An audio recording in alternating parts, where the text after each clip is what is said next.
Halo guys, hari ini aku mau nyeritain story time tentang petak umpet. Pasti banyak banget yang udah main petak umpet dari kecil. Ada anak yang bernama Bobby.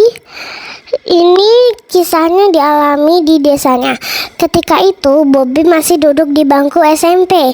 Dia mengalami kejadian horor tersebut bersama 5 temannya pada malam hari. Setiap hari Bobby bersama teman-temannya yang seusia dengannya selalu mengaji dan sholat maghrib bersama di masjid. Setelah mengaji dan sholat maghrib bersama, mereka pulang ke rumah masing-masing untuk belajar.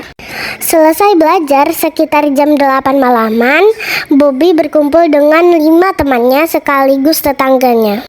Dahulu ketika Bobby masih SMP, rumah warga belum terdapat padat, wilayah desanya masih memiliki banyak kebun dan juga pohon. Ketika malam itu, Bobby masih menggunakan baju koko panjang berwarna putih.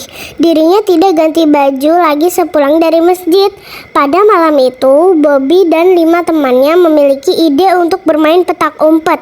Pada 30 menit pertama, permainan petak umpet sangat seru dan asik.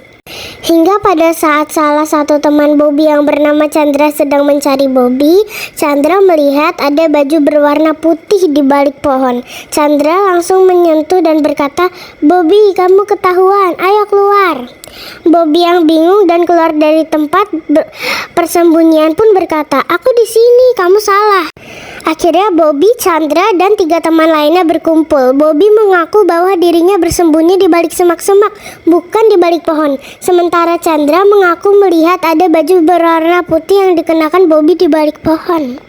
Jadi siapa itu yang di balik pohon?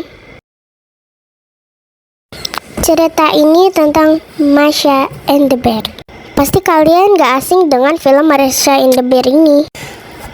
Waktu itu Masha pergi bersama kedua orang tuanya untuk berkunjung di sebuah acara sirkus. Namun akibat kelalaian dari orang tua, Masha secara tidak sengaja masuk ke dalam kandang beruang dan ia meninggal di tempat kejadian karena dimakan oleh beruang. Karena itulah sosok beruang di kartun Masha and the Bear adalah sebagai pengenang dari Masha yang seolah-olah si beruang yang takut terhadapnya. Akibat dari kejadian itu, orang tua Masha pun depresi karena mereka tidak bisa menjaga anaknya dengan baik hingga meninggal. Alhasil orang tuanya membunuh diri. Itulah sebabnya orang tua Masha tidak pernah ditayangkan di kartun Masha and the Bear karena untuk menghormati kepergiannya. Nah, itulah kisah memilukan di balik kelucuan film Masha and the Bear. Cukup menyedihkan memang, namun dengan adanya kartun ini kita doakan Masha bisa tenang berada di alam sana. Meskipun Masha and the Bear ini lucu, tapi kisahnya sedih juga ya guys. Apakah kalian masih mau nonton Masha and the Bear untuk melihat kesenangannya, tapi ada menyedihkannya juga di balik ceritanya?